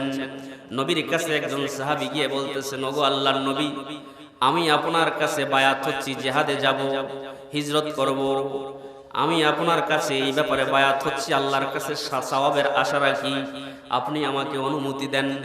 আল্লাহর নবী বলেন, সাহাবী তোমার কি মা বাবার কেউ আছে? কয় আল্লাহর রহমতে মা বাবা উভয়জনেই বেঁচে আছে। নবীজি সাল্লাল্লাহু আলাইহি ওয়াসাল্লাম বলেন, ফারজি ইলা ওয়ালিদাইকা, তুমি তোমার বাপ মার কাছে ফিরে যাও, ফাহসিন সুহবাতাহুমা, তুমি তোমার মা বাবার প্রতি ইহসান করো, তুমি তোমার মা বাবার সাথে সদ আচরণ করো। সুবহানাল্লাহ। কারণ মা বাবা এমন দামি দৌলত, হাদিস এসেছে 3 ব্যক্তির দোয়া আল্লাহ ফিরায়া দেয় না। কয় ব্যক্তির দোয়া? সাথে সাথে 3 ব্যক্তির দোয়া কবুল হয়। 1 নম্বর দাওয়াতুল মাজলুমি, মাজলুম ব্যক্তির দোয়া। 2 নম্বরে দাওয়াতুল মুসাফিরি, মুসাফির বান্দার দোয়া। 3 নম্বরে দাওয়াতুল ওয়ালিদি আলা ওয়ালাদিহি, সন্তানের জন্য যখন পিতা মাতা দোয়া করে, দোয়া করার সঙ্গে সঙ্গে আল্লাহ পাক সেই দোয়া কবুল করে। চাই সেটা নেক দোয়া হোক অথবা বদ দোয়া হোক, পিতা মাতা যদি সন্তানের জন্য নেক দোয়া করে সেটাও কবুল করেন কে? বদ দোয়া করলে কবুল করেন কে? 2টা উদাহরণ দেই। এক মা নামাজের মুসাল্লায় বসে 2টো হাত আল্লাহর দরবারে উঠায় কান্দে আর বলে, আল্লাহ, আমার সন্তান 2 চোখের আন্ধা, আল্লাহ গো, এ আসমান জমিন গ্রহ রবি চন্দ্র নক্ষত্র তুমি যা কিছু সৃষ্টি করেছো আমার সন্তান কিছুই দেখে না। আমি মা সন্তানের জন্য দোয়া করলাম, আয় আল্লাহ, তোমার মেহেরবানিতে আমার সন্তানের চোখে তুমি জ্যোতি দান করো। মা এখনো মুনাজাত শেষ করে নাই, আল্লাহ পাক মায়ের দোয়ার বরকতে সন্তানের চোখে আলো দান করেছেন। মায়ের দোয়ার বরকতে সন্তান চোখে এমন জ্যোতি পাইছে, জ্যোৎস্না রাতে চাঁদের আলোতে বৈশা বৈশা কিতাব লেখছে। মায়ের দোয়ার বরকতে যিনি 2 চোখের আন্ধা আলো পাইছে তিনি অন্য কেহ নয়, তিনি হচ্ছেন ইমাম বুখারী রহমতুল্লাহি আলাইহি, যিনি বুখারী শরীফ লিখেছেন। মায়ের দোয়ার বরকতে 2 চোখে আলো ফিরা পাইছে। মা দোয়া করলে কবুল হয় কি হয় না? মা যদি বদ দোয়া করে সেটাও কবুল হয়। দেখুন নবীজি সাল্লাল্লাহু আলাইহি ওয়াসাল্লাম বলেন, তোমাদের পূর্বযুগে একজন আবেদ ছিল, ইবাদতকারী ছিল, এত বেশি ইবাদত করত, ইবাদত করার জন্য আলাদা করে একটা ইবাদতখানা বানাইছে। ওই ইবাদতখানায় বসে বসে ইবাদত করে। একদিন ওই আবেদের মা গিয়া ডাকতেছে, ইয়া জোরাইজু। এই হাদিসটা ইমাম বুখারী রাহমাতুল্লাহি আলাইহির আরেকটা কিতাব আছে আল আদাবুল মুফরাদ, উলামায়ে কেরাম জানবেন আল আদাবুল মুফরাদ কিতাবে হাদিসটা আছে। রিয়াদুস সালিহিন নামক একটা কিতাব আছে ইমাম শরফুদ্দিন নবী রাহমাতুল্লাহি আলাইহি লেখা। ওই রিয়াদুস সালিহিন নামক কিতাবে 159 নম্বর হাদিস এটা। নবীজি সাল্লাল্লাহু আলাইহি ওয়াসাল্লাম বলেন, আবেদের মা তার ঘরের সামনে গিয়া ডাকতেছে, ইয়া জোরাইজু, ওরে জোরাইজ। মা যখন ডাকতেছিল ওই মুহূর্তে ওই আবেদ নামাজে দাঁড়ানো ছিল। কোথায় ছিল? নামাজে দাঁড়ানো ছিল। নামাজে দাঁড়ানো থাকা অবস্থায় বলে, ইয়া রব্বি উম্মি ওয়া সালাতি, ওগো রব আমার নামাজ, আমার মা। নামাজ পড়ব নাকি মায়ের ডাকে সাড়া দিব? সিদ্ধান্ত নিলেন নামাজটা আগে শেষ করি, মায়ের ডাকে একটু পরে সাড়া দেই। নামাজ পড়তে পড়তে এদিক দিয়া মা চলে গেছে। একদিন, দুদিন, 3 দিন আইসা একই অবস্থা। তৃতীয় দিন মা সন্তানের কোনো সারা শব্দ না পাইয়া ছোট্ট কদ্দুর বদদুয়া দিছে। শুনবেন বদদুয়াটা, শুনবেন। আল্লাহর নবী বলেন, ছোট্ট করে বদদুয়া দিছে, লা আমাতাকাল্লাহু ইয়া জুরাইজু হাত্তা তানজুরা ফি ওয়াজহিল মুমিসাত। ও জুরাইজ, একদিন, দুদিন, 3 দিন ডাকলাম, কোনো সারা শব্দ দিলি না। তোরে যেন আল্লাহ পাক কোনো অসতী নারীর বেজালে না ফলায় মরণ না দেয়। মা সামান্য বদদুয়া দিছে। হাদিসের শেষ প্রান্তটা শোনায়, অনেক লম্বা হাদিস। কিছুদিন পরে সুন্দরী একটা মেয়ে ছোট্ট একটা বাচ্চা কোলে নিয়া এলাকায় ঘুরে আর কয়, ও এলাকাবাসী শোনো, আমার কোলে যে শিশু বাচ্চাটা দেখতে পাচ্ছ, এটা জুরাইজের সন্তান। হায় হায়, যে জুরাইজ এই এলাকায় সবচেয়ে বড় আবেদ, সবচেয়ে বড় পরহেজগার ব্যক্তি, এই সংবাদ মুহূর্তের মধ্যে ভাইরাল। এগুলো কি আর মানুষের কাছে ফোন করে কোয়া লাগেনি? কি চাচা ফোন করে বলা লাগে? মুহূর্তের মধ্যে রাজ দরবারে চলে গেছে। রাজ দরবার থেকে কিছু লোক পাঠিয়েছে, যাও ইদিমু সৌমাতাহু, তার ইবাদতখানাটা ভেঙে মাটির সাথে ঘুরাইয়া দিবা, ও আতুনি বিহি, আর তারে আমার কাছে দইরা নিয়ে আসবা। কোমরের মধ্যে শিকল লাগায়া খুব হেনস্থা করে দইরা রাজ দরবারে নিয়ে গেছে। এরে জুরাইজ, শুনলাম তোর মতো এত ইবাদত গুজার পরহেজগার বান্দা এত জঘন্য পাপ করলি, এটা কি করলি? এই সমাজে সবচাইতে পরহেজগার তোকে মনে করছিলাম। এবার যদি জুরাইজ রহমতুল্লাহি আলাইহি কিছু বলতে চায়, কেউ তার কথা শুনবে না। তিনি একটু কথা বলতে চাচ্ছেন। বাদশা নামদার, যেই বাচ্চাটা ভূমিষ্ঠ হয়েছে ওই বাচ্চাটা আনেন, আমি ওই বাচ্চাটাকে জিজ্ঞাসা করি তার বাবার নাম কি। এটা তো আরো আশ্চর্য। এমনি চুরি আবার করে সিনা চুরি। ছোট্ট বাচ্চা কি কথা কইতে পারে না? কিন্তু এই পৃথিবীতে এমন 5 জন বাচ্চা ছোট্ট অবস্থায় কথা বলছেন। আপনারা জানেন ঈসা আলাইহিস সালাম একজন, আর এই হাদিসের মধ্যে যার নাম আছে, তিনার সাক্ষী যে ব্যক্তি দিছে, যে বাচ্চাটা দিছে, সে একজন। বাকিগুলো কথা বলার সময় আমার হাতে নেই। এই বাচ্চাটাকে আল্লাহ পাক পরিষ্কার জবান খুলে দিয়েছেন। আল্লাহর নবী বলেন, বাচ্চাটা যখন তার সামনে আসছে, এই শাহাদাত আঙ্গুলটা দিয়া ফাতানা ফি বাতনিহি, পেটের মধ্যে খোঁচা দিছে। জুরাইজ রাহমাতুল্লাহি আলাইহি ফাতানা ফি বাতনিহি, পেটের মধ্যে খোঁচা দিয়ে বলতেছি, ইয়া গোলাম মান আবুকা, এ ছেলে তোমার পিতার পরিচয় বলো। শাহাদাত আঙ্গুলে দিয়া কোলের শিশু বাচ্চাকে খোঁচা দিয়া কয়, তোমার বাবার পরিচয় বলো। এবার শিশু বাচ্চা পরিষ্কার ভাষায় বলতেছে, ফুলানুর রাই, আমার বাবা হচ্ছে জঙ্গলের অমুক রাখাল। এই কথা বলার পরে উপস্থিত জনতা, বাদশা সহ সকলের বুঝতে বাকি নাই, এতক্ষণ পর্যন্ত জুরাইজের সাথে যা ঘটছে সব অন্যায় হয়েছে। কি বলেন, ঠিক কিনা? এবার বাদশা তো বাদশা, তার মেজাজ তো বাদশাহী মেজাজ, নাকি আমার মতো ফসা মেজাজ? বাদশাহী মেজাজ দিয়া কয়, আতাজালু সাওমাতাকা মিন যাহাবিন, এরে জুরাইজ, এতক্ষণ তোর সাথে যা হয়েছে সবই তো অন্যায় করছি। আসলে আমরা তার জন্য দুঃখিত। আতাজালু সাওমাতাকা মিন যাহাবিন, বল না বল, তোর ঘরটা কি, ওই ইবাদতখানাটা কি স্বর্ণ দিয়া বানায়া দিব নাকি রূপা দিয়া বানায়া দিব?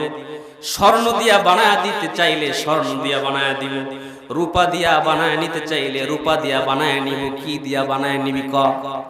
জুরাইজ রহমতুল্লাহি আলাইহি বলেন, স্বর্ণের দরকার নাই, রূপার দরকার নাই, রুদ্দুহা কামা কানাত, আমার ঘরটা যেমন আগের মাটি ছিল এমন মাটির হইলেই চলবে। তবে বাদশা নামদার একটা কথা কইবার চাই। কয়টা কথা? একটা কথা কইবার চাই। আমার এই এহেন পরিস্থিতি হওয়ার কারণ হচ্ছে কি, আমার এই হেনস্থা হওয়ার হাকিকতটা বলতে চাই। আমি কেন এত অপমানিত হইলাম, আমি কেন এত লাঞ্ছিত হইলাম, আমি কেন এত গঞ্ছনা পাইলাম, মানুষের ধিক্কার পাইলাম, কেন পাইলাম? তার হাকিকতটুকুন জানাইবার চাই। কয় কি তোমার হাকিকত? কয় আমার হাকিকত হলো আদরাকতানি দাওয়াতা উম্মি, আমার মায়ের বদদুয়া আমারে নাগাল পাইছে, অন্য কিছু না, আমার মায়ের বদদুয়া আমারে নাগাল পাইছে। তাইলে মা বাবা নেক দোয়া করলেও কবুল করেন কে? বদদুয়া করলেও কবুল করেন কে? একটা কথা আমি আপনাদেরকে বলবার চাই, দুনিয়াতে অনেক মানুষ আপনারে ভালোবাসে, মহব্বত করে। দুনিয়ার কেউ যদি আপনাকে ভালোবাসে, মহব্বত করে, দেখবেন সূক্ষ্মভাবে খেয়াল করে দেখবেন তার মধ্যে কোনো না কোনো স্বার্থ থাকে, ঠিক না বেটি? কিন্তু একমাত্র মা বাবা এমন দুজন মানুষ যারা সন্তানকে নিঃস্বার্থে ভালোবাসে। আম্মা জান আয়েশা সিদ্দিকা রাদিয়াল্লাহু তাআলা আনহা একদিন নবীজির সাথে বসা। কয় নবী একটা কথা কইবার চাই। কয় বলো। কয় আমি আয়েশা নিজ চোখে দেখছি একটা মা সন্তানকে কত ভালোবাসে। সুবহানাল্লাহ বলেন।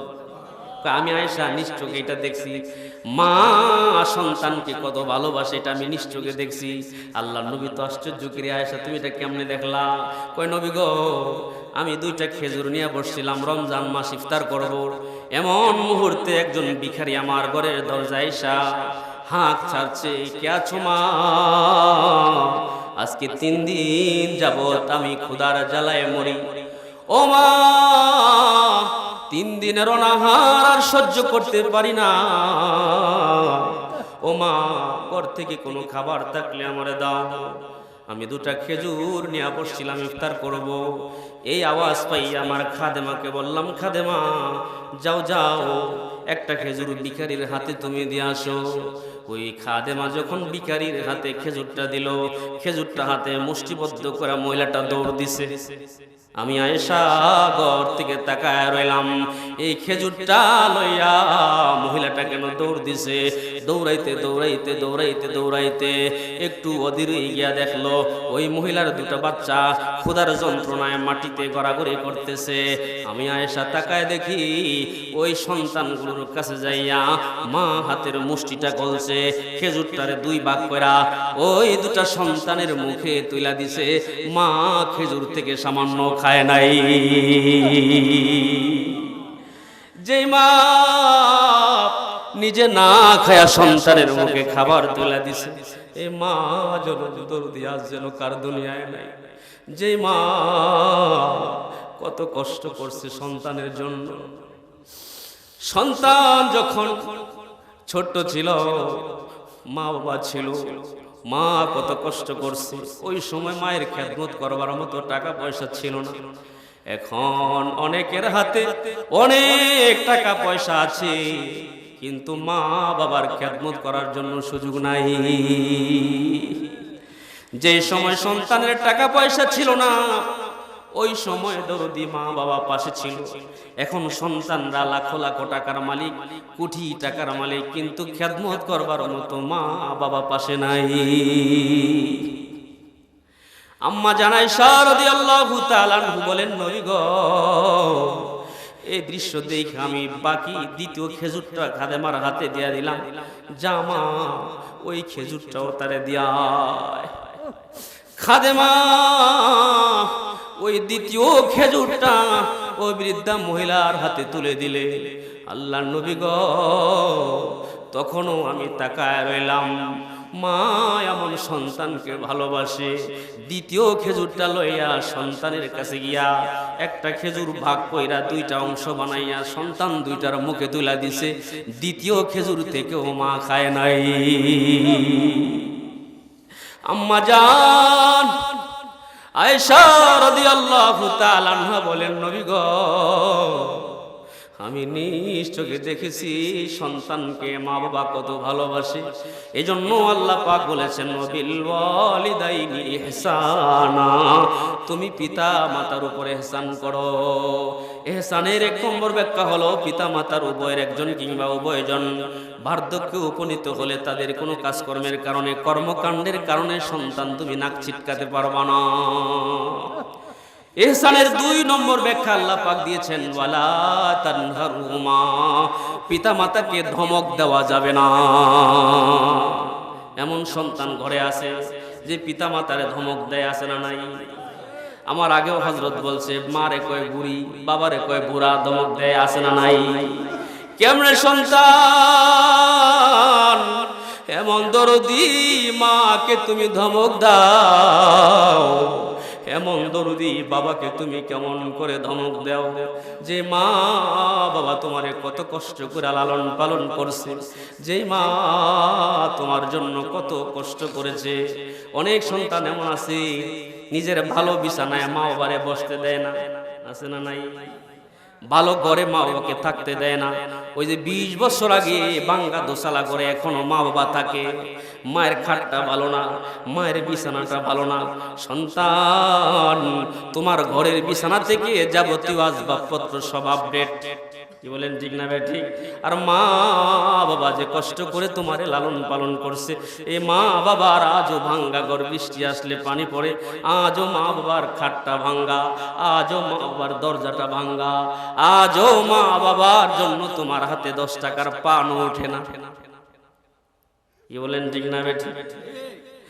ও মুসলমান, মা বাবা এমন দৌলত, মা বাবার কদর দানি আমাদের মাঝে নাই। একদিন নয়, দুদিন নয়, দীর্ঘ 35 বছর পরে পয়গম্বর ইউসুফ আলাইহিস সালাম যখন প্রথমবার মা বাবাকে পায়, তুমি সন্তান তোমার ভালো খাটে বসতে দাও না, ভালো বিছানায় মা বাবাকে বসতে দাও না, ভালো করে থাকতে দাও না। সুদীর্ঘ 35 বছর পরে পয়গম্বর ইউসুফ আলাইহিস সালাম মা বাবাকে পাওয়ার পরে যে সম্মানটুকুন করছে, আল্লাহ পাক কোরআনে তা উম্মতে মুসলিমার জন্য সেটা বর্ণনা করে দিয়েছে। সূরাতুল ইউসুফের 100 নম্বর আয়াতে আল্লাহ পাক বলেন, ওয়ারাফাআ আবাওয়াইহি আলাল আরশ, ইউসুফ আলাইহিস সালাম নিজের রাজ সিংহাসন থেকে উইটা মা বাবাকে বুকের সাথে আলগায়া, বুকের সাথে জড়াইয়া রাজ সিংহাসনে বসায়া দিছে। আপনি আমি তো ভালো বিছানায় বসতে দেই না, আর পয়গম্বর ইউসুফ আলাইহিস সালাম মা বাবাকে রাজ সিংহাসনে বসায়া দিছে। আর আমার নবী সরকারে দুজাহান সাল্লাল্লাহু আলাইহি ওয়াসাল্লাম একদিন মাথা থেকে পাগড়ি খুইলা মরুভূমিতে বিছায়া দিছে। আল্লাহু আকবার বলেন। একজন ভদ্র মহিলা নবীজির বিছানো পাগড়িতে বসা গেছে, নবীজিও এক কর্নারে বসছেন, ভদ্র মহিলাও বসছেন। দীর্ঘক্ষণ আলাপ আলোচনা করার পরে ভদ্র মহিলা চলে গেছেন, পর্দা অবলম্বন করে আসছে, সাহাবীরা চিনতে পারেন নাই। জিজ্ঞাসা করলেন, ওগো নবীজি, কে এই মহিলা? এই মহিলার এত শান। বিশ্বনবী সরকারে দুজাহান সাল্লাল্লাহু আলাইহি ওয়াসাল্লাম ওই মহিলার জন্য মাথার পাগড়ি মাটিতে বিছায়া দিছে। কে গো মহিলা? কে সেই দামি মহিলা? আল্লাহর নবী কয়, সাহাবীরা রে, এই মহিলাটা অন্য কেউ নয়, এই মহিলাটা হচ্ছে আমার দুধমা হালিমাতুস সাদিয়া। এজন্য আল্লাহর নবী বলেন, ও দুনিয়ার মানুষেরা শোনো, হাদিসে কুদসিতে এসেছে, মান রাদিয়ানহু ওয়ালিদাহু, যেই ব্যক্তির যেই সন্তানের উপর তার পিতা মাতা রাজি, ফানা আনহু রাদিন, আল্লাহ বলেন আমি ওই সন্তানের উপর রাজি হয়ে যাই। যেই সন্তানের উপর মা বাবা রাজি, ওই সন্তানের উপর কে রাজি হয়ে যায়? জোরে বলেন, কে রাজি হয়ে যায়? আল্লাহ কয় আমি ওই সন্তানের উপর রাজি হয়ে যাই। একটা হাদিস শোনা মনে, একদিন আম্মা জান আয়েশা সিদ্দিকা রাদিয়াল্লাহু তাআলা আনহা বসা, আল্লাহর নবী বলেন, আয়েশা আজকে রাত্রে আমি একটা ভালো স্বপ্ন দেখছি। কয় কি স্বপ্ন দেখলেন? আল্লাহর নবী বর্ণনা করেন, সামিতু সাউতা কারিইন ইয়াকরাউ, আমি স্বপ্নে দেখলাম কবরে একজন কারি সাহেব এত সুন্দর করে গুনগুন করে কোরআন তেলাওয়াত করছে। আমি আমার সাথী যারা আছে ফেরেশতা তাদেরকে জিজ্ঞাসা করলাম, কে রে এত সুন্দর করে কবরে বসে বসে কোরআন তেলাওয়াত করে লোকটাকে? ক্বালু হারিসা ইবনুন নুমান, ওই ফেরেশতারা বলে, নবী গো, এই লোকটা হলো আপনার সাহাবী হারিসা ইবনে নুমান। এই লোকটা এত সুন্দর করে কোরআন পড়ে। আমি জিজ্ঞাসা করলাম কে? ফেরেশতারা বললেন আপনার সাহাবী হারেসা ইবনে নুমান। আল্লাহর নবী কিছুক্ষণ পরে হারেসা ইবনে নুমানকে গিয়া বলে, ওরে হারেসা ইবনে নুমান, কি এমন আমল করো একটু বলবানি? কয় কি হইছে হুজুর বলেন না। কয় কি এমন আমল করো, কি এমন ইবাদত করো? আমি কবরে তোমাকে দেখলাম, কবরে বসে বসে গুনগুন করে মজা করে তুমি কোরআন তেলাওয়াত করছো। হারেসা ইবনে নুমান বলে, নবী আমার তেমন কোনো আমল নাই, তেমন কোনো ইবাদত নাই, তবে আমার ছোট্ট একটা ইবাদত আছে, সেটা হলো আমার খেদমতে আমার মা বাবা আমার উপর রাজি, আমার খেদমতে আমার মা বাবা খুশি, আমার খেদমতে আমার মা বাবা আমার উপর রাজি। আল্লাহর নবী কয় কাযালিকাল বিররু, কাযালিকাল বিররু, এজন্যই তো তোর শান, এজন্যই তো তোর ঈমান। সুবহানাল্লাহ। তাহলে ইহসানের ২ নম্বর ব্যাখ্যা হলো ওয়ালা তানহারহুমা, পিতা মাতাকে ধমক দেওয়া যাবে না। ইহসানের ৩ নম্বর ব্যাখ্যা হলো ওয়াকুল্লাহুমা কাওলান কারীমা, পিতা মাতার সাথে নরমি ভাবে কথা বলতে হবে, মোলায়েম ভাষায় কথা বলতে হবে। সন্তান, তোমার যত নরমি ভাব আছে, তুমি যত নরম ভাবে কথা বলতে পারো, সব হবে তোমার মা বাবার জন্য। সমাজের কিছু ছেলে পেলে আছে বন্ধুদের সাথে খুব নরমি নরমি কথা কয়, আত্মীয় স্বজনের সাথে খুব নরম নরম কথা কয়, আর ঘরে গিয়া ডুইকায় মা বাবার সাথে ঝাঁঝালো কণ্ঠে কথা কয়, আছে না নাই? মা বাবার কাছে গিয়া ঝাঁঝালো কণ্ঠ ছাড়ে, মা বাবার কাছে গিয়া নরমি কথা বলে না। আর আল্লাহ বলছেন ওয়াকুল্লাহুমা কাওলান কারীমা, পিতা মাতার সাথে মোলায়েম ভাষায় কথা বলবা। পিতামাতার সাথে মোলায়েম ভাষায় কেন কথা বলবা সন্তান? তাফসীরের কিতাব থেকে ৩টা কথা শোনাই। তাফসীরের কিতাবে লেখা হয়েছে মা সন্তানের জন্য এমন 3টা কষ্ট করছে, যেই 3টা কষ্ট আপন বাবাও করে নাই। সুবহানাল্লাহ কইতেন না? ১ নম্বর হচ্ছে দুফাত লিল হামলি, পেটে বহন করার কষ্ট। এটা কি বাবা করছে? সমাজের মানুষ, রাষ্ট্রের মানুষ। ২ নম্বর হলো দুফাতিত তালকি, প্রসব বেদনার কষ্ট। এটা কি বাবা করছে? মেডিকেল সায়েন্স বলছে মানব দেহের একসাথে 20টা হাড় আসার দিয়া গুঁড়া করে ফেললে যেরকম কষ্ট হওয়ার কথা, এর চাইতে বেশি কষ্ট হয় সন্তান প্রসব করার সময়। এই দুফাতিত তালকি, এই বাচ্চা প্রসব করার কষ্ট মা করেছে। ৩ নম্বর হচ্ছে দুফাত লিল বিলাদাতি, বাচ্চা ভূমিষ্ঠ হওয়ার পরে 2-2.5 বছর দুগ্ধ পান করায় কে? জোরে বলেন কে? এজন্য আল্লাহ পাক কোরআনুল কারীমে বলেছেন আনিশকুরলি ওয়ালি ওয়ালিদাইকা, বান্দা তুমি আমার কৃতজ্ঞতা আদায় করো, আমার পরে মা বাবার কৃতজ্ঞতা আদায় করো। তোমরা আমার কৃতজ্ঞতা আদায় করো, আমার পরে পিতা মাতার কৃতজ্ঞতা আদায় করো। ৪ নম্বর ব্যাখ্যা আল্লাহ পাক দিয়েছেন ওয়াখফিদ লাহুমা জানাহা যুল্লি মিনার রাহমা, মা বাবার জন্য রহমতের চাদর বিছায়া দাও, মায়ার চাদর বিছিয়ে দাও, দয়ার চাদর বিছিয়ে দাও। প্রশ্ন করতে পারেন হুজুর এটা তো বুঝলাম না, মা বাবার জন্য রহমতের চাদর, মায়ার চাদর এটা কি জিনিস? মুফাসসিরিনে কেরাম লিখেছেন সন্তানের যত ইনকাম আছে, টাকা পয়সা ধন দৌলত সব হচ্ছে মার জন্য বাবার জন্য। সুবহানাল্লাহ বলেন। কিন্তু সমাজের সন্তানরা বুঝ হওয়ার পরে, বিবাহ করার পরে, ধন সম্পদ কিছু হাতে আসলেই মা বাবা থাকে আলাদা, তারা থাকে আলাদা। ঠিক না বেঠি? এ জোরে বলেন ঠিক না বেঠি? অথচ অখবিদিল্লাহুমা জানাহা যুল্লি মিনার রাহমা, আল্লাহ পাক ৪র্থ নম্বরে এই ব্যাখ্যা করেছেন যে তোমার পিতা মাতার জন্য তুমি দয়ার ডানা বিছিয়ে দিবা, মায়ার ডানা বিছিয়ে দিবা। তোমার ধন সম্পদ টাকা পয়সা থেকে মা বাবা যত ইচ্ছা খরচ করবে, তুমি বাধা দিতে পারবে না। অনেক সন্তান আছে পিতা মাতার খেদমত নিজে করে না, কামলা দিয়া করায়, আছে না নাই? আল্লাহ পাক কয়রা তোরা যে কামলা দিয়া করাস, এটা কি মার বাবার খেদমত করস নাকি দায় ঠেকার জন্য করস? এটা আমি ভালো করে জানি, আল্লাহ জানে কিনা। সূরা বানী ইসরাঈল 25 নম্বর আয়াত আল্লাহ বলেন রব্বুকুম আ'লামু বিমা ফি নুফুসিকুম, রব জানে তোমাদের অন্তরে কি আছে। 10 টাকার পান আনলেন মার জন্য বাবার জন্য, কিছু খাবার আনলেন বাজার থেকে, এটা কি মন থেকে আনছেন নাকি দায় সারার জন্য আনছেন? এটা জানে কে? মা বাবা অসুস্থ, ওষুধ লাগবে, এখন কি মন থেকে ওষুধটা কিনা দিছেন নাকি দায় সারার জন্য কিনছেন? এটা জানে কে? আল্লাহ বলছেন রব্বুকুম আ'লামু, আল্লাহ জানেন বিমা ফি নুফুসিকুম, তোমাদের অন্তরে কি আছে এটা আল্লাহ জানে।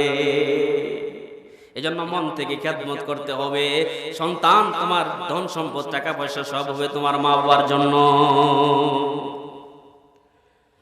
৫ম নম্বর ব্যাখ্যা আল্লাহ পাক করে দিয়েছেন, ওয়াকুর রব্বিরহামহুমা কামা রাব্বায়ানি সগীরা। পিতা মাতার উভয়ের একজন কিংবা উভয়জন যদি মারা যায়, কবরে চলে যায়, তো তাদের কবরের পাশে গিয়ে আল্লাহর কাছে দোয়া করবেন, রব্বিরহামহুমা কামা রাব্বায়ানি সগীরা। এটা হলো ইহসান, এটা হলো ইহসানের ৫ম নম্বর ব্যাখ্যা। এখানেও তো আমল নাই। বছরে একবার মসজিদের ইমাম সাহেব নিয়ে মা বাবার লেগে দোয়া করে, আর বাদ বাকি সময় খবর নাই। এমন সন্তান আছে না নাই? জোরে বলেন, আছে না নাই? আহারে সন্তান, যে বাড়িঘর পিতামাতা রাইখা গেছে, যে ঘর পিতামাতা রাইখা গেছে, ওই ঘরেই বাস করি। যে সম্পত্তি পিতামাতা আমার জন্য আপনার জন্য রাইখা গেছে, ওগুলো আমি চাষবাস করি, কিন্তু দরদি মা বাবার কথা আমরা মনে করি না। এজন্য অনুরোধ করে বলি ভাই, আল্লাহ পাক অনেকগুলো আদেশ করেছেন, আবুদুল্লাহ, আল্লাহর ইবাদত করো, ওয়ালা তুশরিকু বিহি শাইআ, আল্লাহর সাথে শরীক করা যাবে না। ৩ নম্বরে আল্লাহ পাক আদেশ করেছেন, ওয়াবিল ওয়ালিদাইনি ইহসানা, পিতা মাতার উপরে ইহসান করো। করব তো ইনশাআল্লাহ। কারা কারা করব হাত উঠাই। নারায়ে তাকবীর, নারায়ে তাকবীর। আল্লাহ কবুল করুন, সকলে বলি আমিন।